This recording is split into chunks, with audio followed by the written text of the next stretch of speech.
Hello, आप सभी कैसे हैं। आप सभी का मेरे यूट्यूब चैनल इट्स जीके में स्वागत है। आज हम लोग ग्रुप डी एग्ज़ाम 2025 से संबंधित जीके जीएस के टॉप महत्वपूर्ण प्रश्नों को देखेंगे।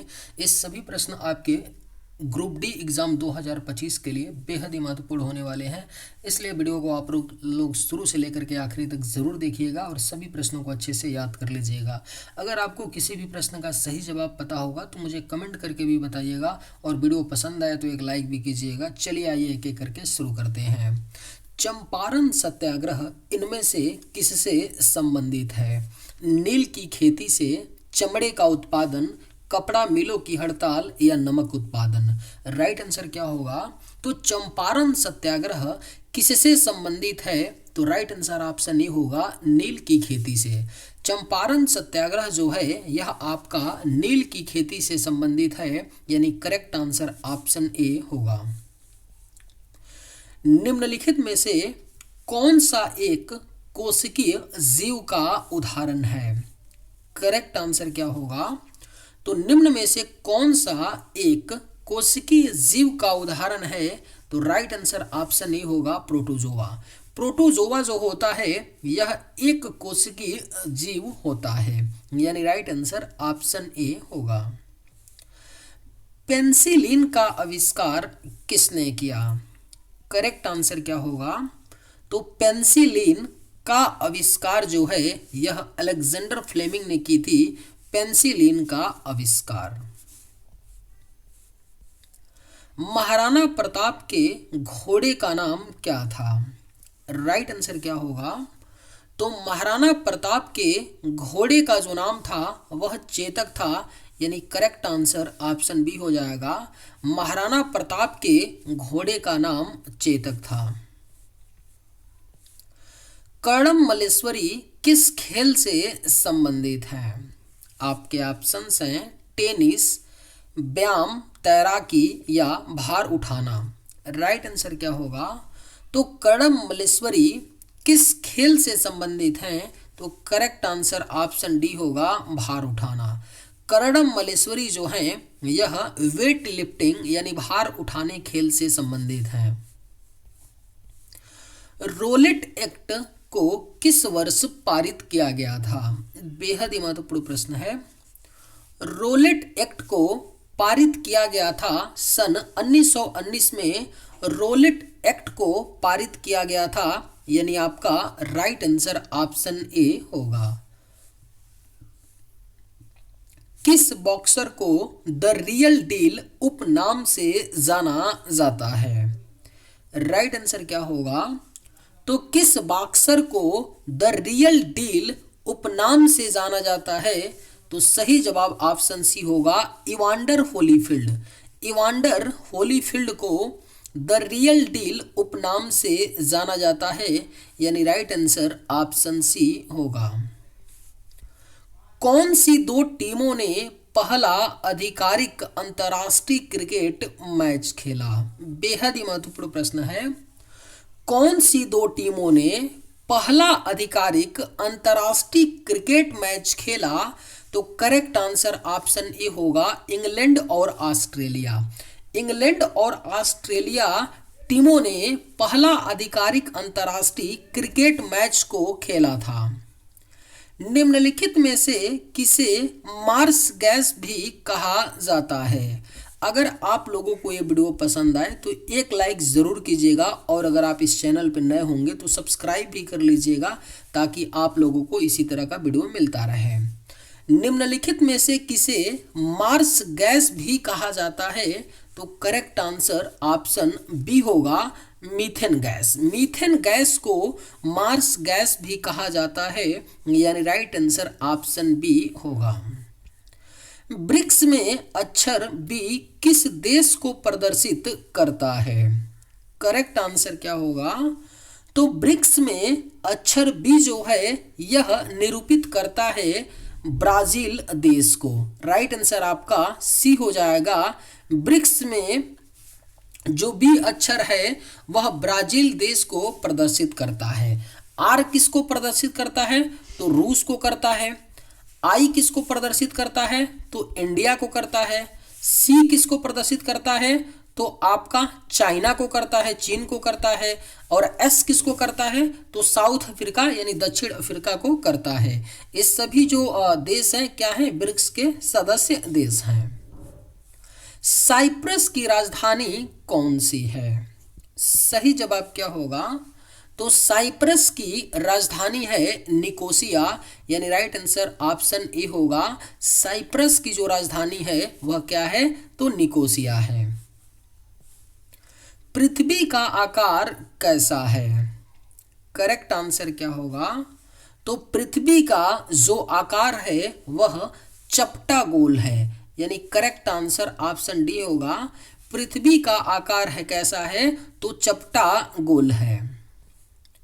अरुणा आसफ अली को कहाँ भारतीय राष्ट्रीय कांग्रेस ध्वज फहराने के लिए याद किया जाता है? करेक्ट आंसर क्या होगा, तो अरुणा आसफ अली को कहाँ भारतीय राष्ट्रीय कांग्रेस ध्वज फहराने के लिए याद किया जाता है? तो सही जवाब होगा ऑप्शन डी, भारत छोड़ो आंदोलन के दौरान। भारत छोड़ो आंदोलन के दौरान अरुणा आसफ अली को भारतीय राष्ट्रीय कांग्रेस ध्वज फहराने के लिए जाना जाता है, भारत छोड़ो आंदोलन के दौरान। मृणालिनी साराभाई का हाल ही में निधन हो गया है, वे कौन थी? फिल्म अभिनेत्री, वैज्ञानिक, शास्त्रीय नृत्यांगना या पार्श्व गायिका, playback singer.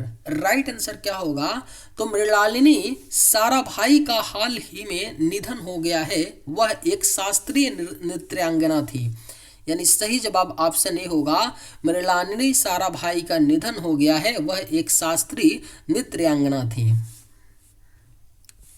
Vasco da Gama Bharat कब आया था? करेक्ट आंसर क्या होगा, तो वास्को डिगामा जो है यह भारत आया था 1498 ईस्वी में। वास्को डिगामा भारत आया था, यानी राइट आंसर आपका ऑप्शन ए होगा। मंगल ग्रह के कितने चंद्रमा हैं? सही जवाब क्या होगा, तो मंगल ग्रह के कितने चंद्रमा हैं? तो राइट आंसर आपका ऑप्शन बी होगा, 2 हैं। मंगल ग्रह के चंद्रमा कौन कौन से हैं? पहला क्या है, तो फोबोस है, और दूसरा का क्या नाम है, तो डिमोस। यही 2 चंद्रमा के केवल, जिस तरह पृथ्वी का एक उपग्रह जो चंद्रमा है, उसी तरह मंगल के 2 उपग्रह हैं, यानी 2 चंद्रमा हैं, फोबोस है और डिमोस है। भारत की आज़ादी की लड़ाई के दौरान करो या मरो, डू और डाई का नारा किसने दिया? राइट आंसर क्या होगा, तो भारत की आज़ादी की लड़ाई के दौरान करो या मरो का जो नारा है यह महात्मा गांधी ने दिया था, यानी करेक्ट आंसर आपका ऑप्शन सी होगा। हमारी आंखों में लेंस का काम है। राइट आंसर क्या होगा, तो हमारी आंखों में लेंस का जो काम होता है वह आंख की फोकस दूरी को बदलने का होता है, यानी सही जवाब ऑप्शन सी होगा। हमारी आंखों में लेंस का काम आंख की फोकस दूरी को बदलना है। विश्व क्षय रोग टीबी दिवस कब मनाया जाता है? सही जवाब क्या होगा, तो विश्व क्षय रोग दिवस जो है यह आपका 24 मार्च को मनाया जाता है, विश्व क्षय रोग यानी टीबी दिवस। करेक्ट आंसर ऑप्शन बी होगा। किसी तत्व का परमाणु भार ज्ञात करने के लिए निम्नलिखित में से किसके साथ उस तत्व के परमाणु भार की तुलना की जाती है? सही जवाब क्या होगा, तो ऑप्शन सी हो जाएगा, हाइड्रोजन।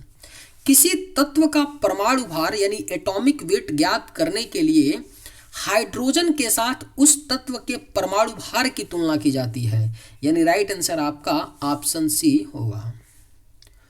पद्मश्री से सम्मानित किए जाने वाले पहले हॉकी खिलाड़ी कौन थे? करेक्ट आंसर क्या होगा, तो पद्मश्री से सम्मानित किए जाने वाले जो पहले हॉकी खिलाड़ी थे वह बलबीर सिंह सीनियर थे, यानी राइट आंसर ऑप्शन बी होगा।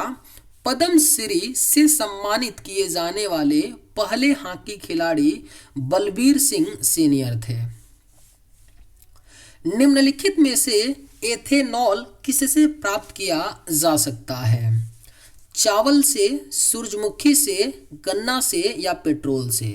राइट आंसर क्या होगा? तो निम्न में से एथेनॉल किससे प्राप्त किया जा सकता है? तो करेक्ट आंसर होगा ऑप्शन सी, गन्ना। एथेनॉल को गन्ना से प्राप्त किया जा सकता है, यानी राइट आंसर ऑप्शन सी होगा। मोटापे को नापने के लिए निम्नलिखित में से किसका उपयोग किया जाता है? अगर आप लोगों को ये वीडियो पसंद आए तो एक लाइक ज़रूर कीजिएगा, और अगर आप इस चैनल पर नए होंगे तो सब्सक्राइब भी कर लीजिएगा। मोटापे को नापने के लिए निम्न में से किसका उपयोग किया जाता है? तो करेक्ट आंसर ऑप्शन बी होगा, बीएमआई। बीएमआई का प्रयोग किया जाता है मोटापे को नापने के लिए। बीएमआई का फुल फॉर्म क्या होता है? बॉडी मास इंडेक्स होता है। इसे भी आप लोग याद रखिएगा, कई बार पूछ लेता है फुल फॉर्म ही। तो बॉडी मास इंडेक्स होता है आपका बीएमआई का फुल फॉर्म। पक्षियों के अध्ययन को क्या कहा जाता है? सही जवाब क्या होगा? तो पक्षियों के अध्ययन को ऑर्निथोलॉजी कहा जाता है, यानी राइट आंसर ऑप्शन बी होगा। सौर मंडल का सबसे छोटा ग्रह कौन सा है? सही जवाब क्या होगा? तो सौर मंडल का जो सबसे छोटा ग्रह है वह आपका बुध ग्रह है, सौर मंडल का सबसे छोटा ग्रह। विद्युत आवेश का एसआई मात्रक क्या है? राइट आंसर क्या होगा? तो विद्युत आवेश का जो एसआई मात्रक होता है वह आपका कूलम्ब होता है। विद्युत आवेश का एसआई मात्रक, यानी right answer option B correct होगा। डेनमार्क की राजधानी का नाम क्या है? राइट आंसर क्या होगा? तो डेनमार्क की राजधानी जो है वह आपका कोपेनहेगन है, डेनमार्क की राजधानी। भारत में सबसे पुराना बांध कौन सा है? बेहद ही महत्वपूर्ण प्रश्न है, इसे स्टार मार्क कर लीजिए, पूछा जा सकता है। भारत में जो सबसे पुराना बांध है वह आपका ग्रैंड अनीकूट बांध है, भारत में सबसे पुराना बांध। पानी के अंदर वस्तुओं का पता लगाने के लिए किस यंत्र का उपयोग किया जाता है? आपके ऑप्शंस हैं लेजर, सोनार, रडार या स्कूबा। सही जवाब क्या होगा? तो पानी के अंदर वस्तुओं का पता लगाने के लिए सोनार का प्रयोग किया जाता है, यानी करेक्ट आंसर ऑप्शन बी होगा। अंतरिक्ष में जाने वाले सर्वप्रथम कुत्ते का नाम क्या है? राइट आंसर क्या होगा? तो ऑप्शन सी हो जाएगा, लाइका। अंतरिक्ष में जाने वाला जो सर्वप्रथम कुत्ता था उसका नाम लाइका था। एक्चुअल में वो डॉग नहीं था, डॉगी थी, इतना याद रखिएगा। डॉगी थी यानी फीमेल थी, जिसका नाम क्या था? लाइका था। विटामिन ए की कमी से कौन सा रोग होता है?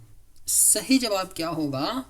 तो विटामिन ए की कमी से आपका रतौंधी यानी नाइट ब्लाइंडनेस होता है।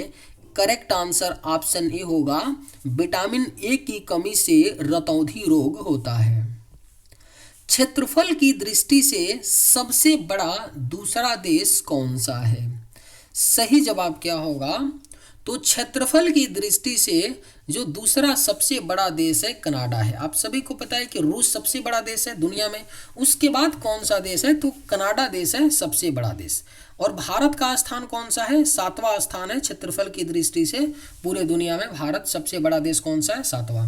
देखिए, अगर आपको 7 देशों का जो पहले जो 7 देश हैं उनका आपको नाम याद रखना है कि 7 कौन कौन से बड़े देश हैं, तो इसे आप लोग याद रखिएगा।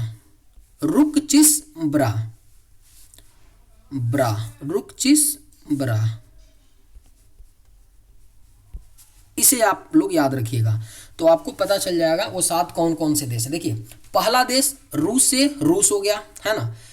क से क्या हो गया? कनाडा, जो दूसरे स्थान पे है। ची से चीन हो गया तीसरे स्थान पे सबसे बड़ा देश। चौथे स्थान पे स से संयुक्त राज्य अमेरिका हो गया। ब से ब्राजील हो गया, है ना। और आ से क्या हो गया, ऑस्ट्रेलिया हो गया। उसके बाद क्या आ जाता है, भारत आता है। 1 2 3 4 5 6 और भारत 7।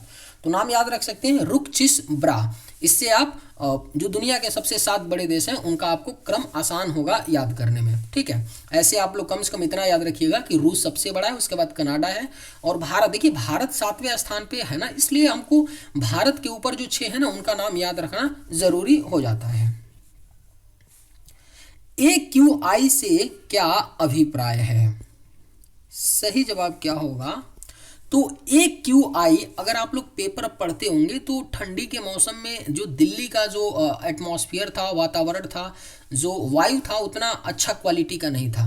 तो AQI शब्द सुने होंगे पेपर अगर पढ़ते आप लोग होंगे तो। AQI का फुल फॉर्म क्या होता है, अभिप्राय क्या होता है, तो air quality index. Air quality index होता है AQI का अभिप्राय, यानी कि एयर की क्वालिटी कैसी है। AQI का अभिप्राय क्या होता है, air quality index. International yoga day कब मनाया जाता है? अगर आप लोगों को ये वीडियो पसंद आए तो एक लाइक ज़रूर कीजिएगा और अगर आप इस चैनल पर नए होंगे तो सब्सक्राइब भी कर लीजिएगा। इंटरनेशनल योगा डे कब मनाया जाता है? सही जवाब क्या होगा, तो ऑप्शन बी हो जाएगा 21 जून को इंटरनेशनल योगा डे मनाया जाता है। लोकसभा के पहले अध्यक्ष कौन थे? सही जवाब क्या होगा, तो लोकसभा के जो पहले स्पीकर या अध्यक्ष थे वो कौन थे, जीवी मावलंकर थे। इनका पूरा नाम है गणेश वासुदेव मावलंकर। पोलियो के टीके की खोज किसने की? राइट आंसर क्या होगा, तो पोलियो के टीके की जो खोज है यह जोनास सॉल्क ने की थी।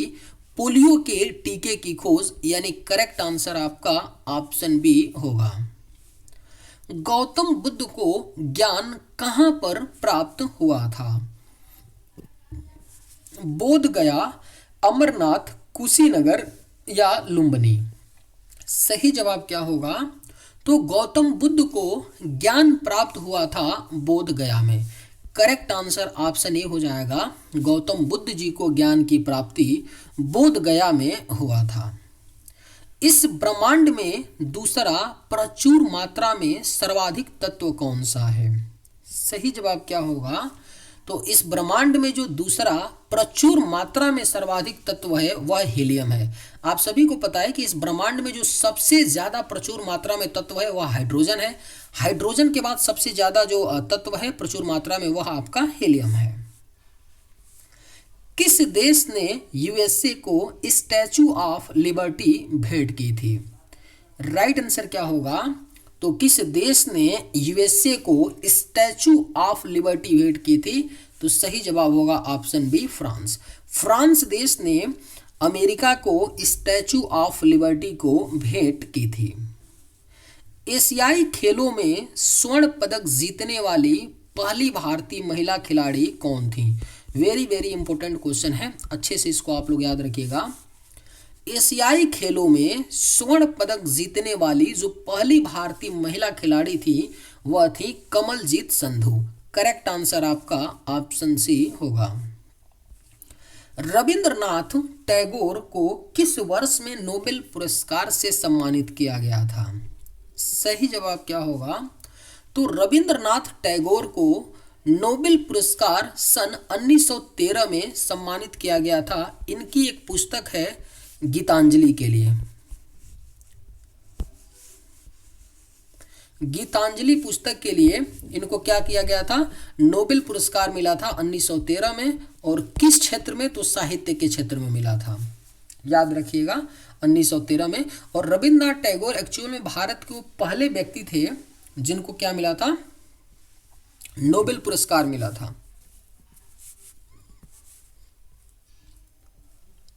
जीवन की मूलभूत इकाई क्या है? सही जवाब क्या होगा, जो जीवन की मूलभूत इकाई है वह आपका कोशिका यानी सेल है, जीवन की मूलभूत इकाई। चाणक्य का एक अन्य नाम क्या था? सही जवाब क्या होगा? तो चाणक्य का एक अन्य नाम जो था वह था विष्णुगुप्त। ब्रह्म समाज के संस्थापक कौन थे? बेहद ही महत्वपूर्ण प्रश्न है। ब्रह्म समाज के जो संस्थापक थे वह राजा राम मोहन राय थे, ब्रह्म समाज के संस्थापक। निम्नलिखित नदियों में से कौन सी नदी पश्चिमी घाट में से निकलती है? घग्गर, कृष्णा, दामोदर या सोन? राइट आंसर क्या होगा? तो निम्न नदियों में से कौन सी नदी पश्चिमी घाट में से निकलती है? तो सही जवाब होगा ऑप्शन बी, कृष्णा। कृष्णा नदी पश्चिमी घाट में से निकलती है। सुभाष चंद्र बोस के पिता कौन थे? सही जवाब क्या होगा? तो सुभाष चंद्र बोस के पिताजी जो थे वह कौन थे? तो सही जवाब होगा ऑप्शन बी, जानकीनाथ बोस थे सुभाष चंद्र बोस के पिता। चलिए आज के वीडियो में बस इतना ही। अगर आप लोगों को ये वीडियो पसंद आए तो एक लाइक ज़रूर कीजिएगा। थैंक्स।